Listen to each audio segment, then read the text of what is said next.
Today, I'm going to be talking about what I'm always talking about: abuse, being bullied, being picked on for no reason, the feelings that we have inside that we don't know who to turn to. It's sad because I think about when I was growing up and I used to lie and pretend that I had a good life because I was ashamed. And see, that's the thing. We're ashamed when we're abused, but it's not our shame to bear. But because we're being abused, we don't understand it. We try to give the person who's abusing us an excuse, which is actually giving them more power to abuse us than anything. I didn't know growing up that what was happening to me was wrong until later. And even when I tried to get help, no help ever came. My dad was an alcoholic. I didn't even realize my dad was abusing me too, because I felt like at least he gave me money. At least when I turned 14, he bought me clothes. He made me feel like I deserved something more than what was given to me. And even though he wasn't there for me emotionally and he didn't stop the abuse, and he too abused me in a different way, because who tells their 11-year-old to drive a car while they're drunk? Because they just want to make it home safe. But they got their foot on the gas and the 11-year-old is scared to death. And then I turned around and lied to people and said I had a special driver's license when I was 11. No, I didn't have a special driver's license. I had a special case that I had to drive when I was 11 because my dad was always drunk. I actually could not remember many times of my dad not being drunk. I think my dad lived until I was 32. I met him when I was 8 or 9. And I can honestly say the only two times I'm 100% sure that he may have only been semi-intoxicated was my wedding and the day I graduated high school. My dad was always drunk. Like, I didn't know it was something wrong with him. I didn't know nothing about PTSD. I didn't understand that because he had been in the army. He was wounded in the army, friendly fire. I didn't understand that the pain he suffered until I was a grown up taking care of him while taking care of my children. And then I started noticing that little stuff was giving me a clearer picture. I never told him that I felt like he abused me. I always told him he was my rock because he was the kind of person who threw money at every situation. So if I call him and tell him my biological mom wasn't feeding me, instead of him cussing my biological mom out, he would just feed me. So he felt like that was the answer. That was the solution to the problem. But I never talked bad about my dad because I always felt like he was somehow, in some ways, he did do something for me more than my biological mother did. Because when I was homeless, he gave me money to get a place. He paid my rent. Every time I would go live with somebody, he would pay my rent. Even though I had a job and could pay my own rent, he would pay my rent. And then he'll tell me, you always supposed to have money in your pocket. I never quite understood why he couldn't put the bottle down and get custody of me so that I didn't have to live like that. And it never bothered me until he got sick. And then I felt like, I don't want to take care of you. because you didn't take care of me.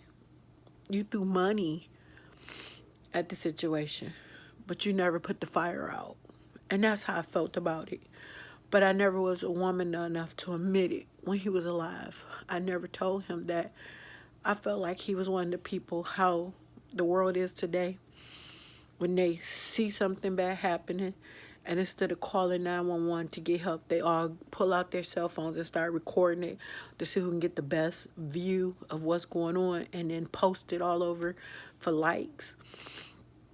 And that's how I used to feel about my dad. Like, I know that sounds horrible because that's a horrible situation that the world is in today. But that is how I felt about my dad, that he took out his camera and videotaped what I went through. But he never did nothing to fix it. He never called and got help. I loved him, I think. And I say I think because I honestly don't know what it feels like to love somebody.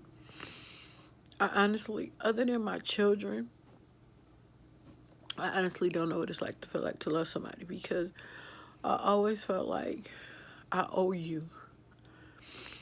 If someone tells me they're thinking about me, I feel ashamed because why wasn't I thinking about them?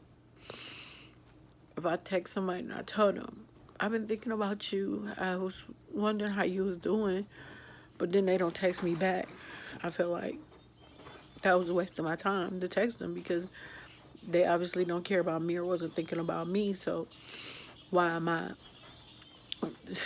spending my time worrying about them or thinking about them? So it just made it easier for me to become cold, and it made it easier for me to stop caring about people, and it made it easier for me to feel like I don't have to do anything for anybody but my children. And then as I got older, I noticed that I was quick to cut people off, quicker than when I was younger. When I was younger, I was afraid to cut people off because I felt like I already don't have nobody, and if I cut everybody off, I'm really not going to have nobody. But once I had my kids, I felt like I can cut people off in a heartbeat because I got my kids. My kids love me. I remember when I was going to high school. Well, when I got to high school, I should say, I remember I wasn't excited. I wasn't one of them kids who was like, oh, I'm a ninth grader, this is my year, I'm going to do something. No. I went to school, I was mean as ever. But I wasn't mean because I was a mean person. I was mean because I had been bullied all of 6th grade, 7th grade, and 8th grade. And I just had put it in my head, I'm not doing this no more. I'm not going here no more with these people. I don't bother nobody. And it's not right that I'm getting bullied at home and at school. So I just felt like it was time for it to stop. I was short in high school. I think I was like 5'2", maybe 5'3". I didn't have no shape. I was straight as a board. And boys teased me all the time. They used to call me a boy. I don't have nappy hair, but it looked nappy because it wasn't combed or cared for. And light-skinned girls would tease me. They would be like, oh, she fat, she ugly, she ain't got no hair.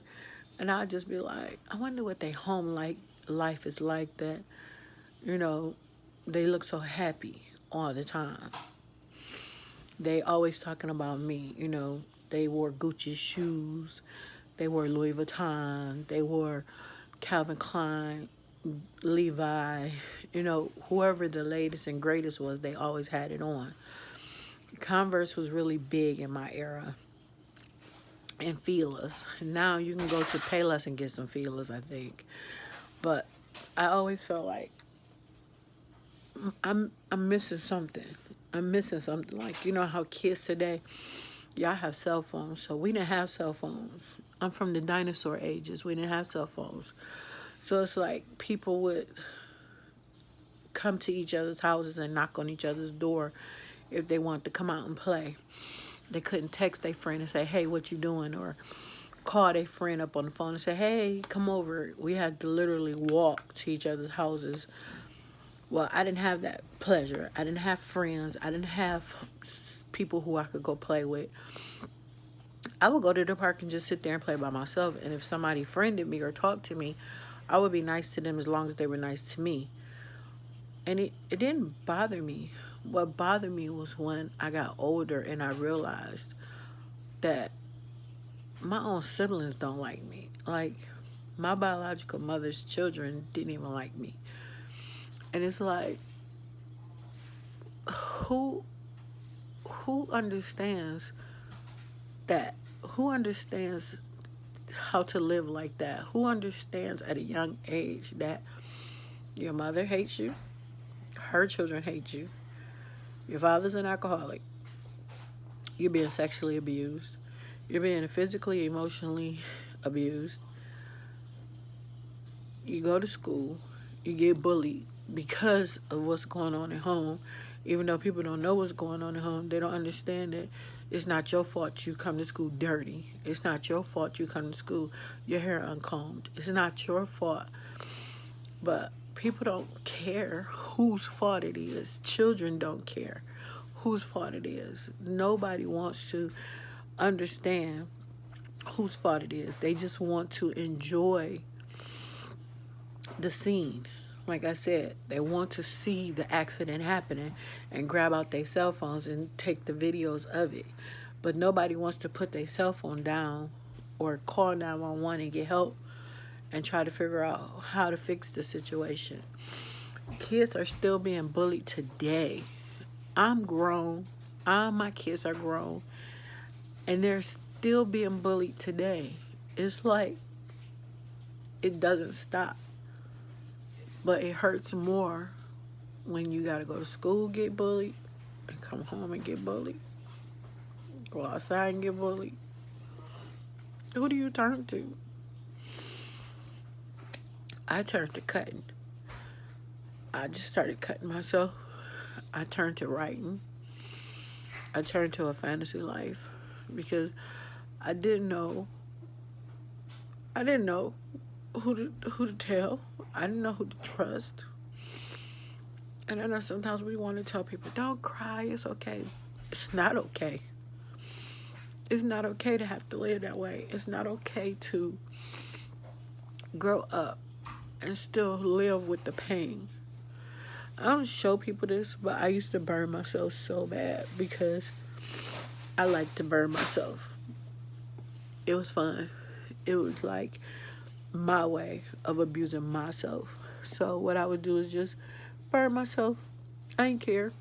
Nobody saw it. Nobody paid attention. Nobody cared. Nobody loved me. Nobody said, hey, what's that right there? Hey, what's those? What's that right there? Nobody. Who cared? And it's like, when you get a certain age, I burn myself right here. Right around my dimple. I burn myself here. I cut. I've cut my face several times. I've cut my forehead. I didn't care. Nobody else cared. Why should I care? My mom told me I was going to be a whore. I used to think, wow, thanks, Mom. You're the best mom ever. When my birthday come around, she would tell me, oh, I got to give you an IOU. Who gives their kid an IOU for their birthday, for Christmas? Who does that? Like, I'm not important enough. You didn't care about me enough. So, in a way, it helped me because it made me understand that they don't owe me nothing. I'm just a human being. And I'm just their punching bag. And I just had to learn how to take the punches and roll with them. But I guarantee you, I never punched my children. Nothing but with love. I hope this helps somebody. And if it didn't, I'm sorry. But I did try to help somebody to understand that you shouldn't be abused. It's not fair.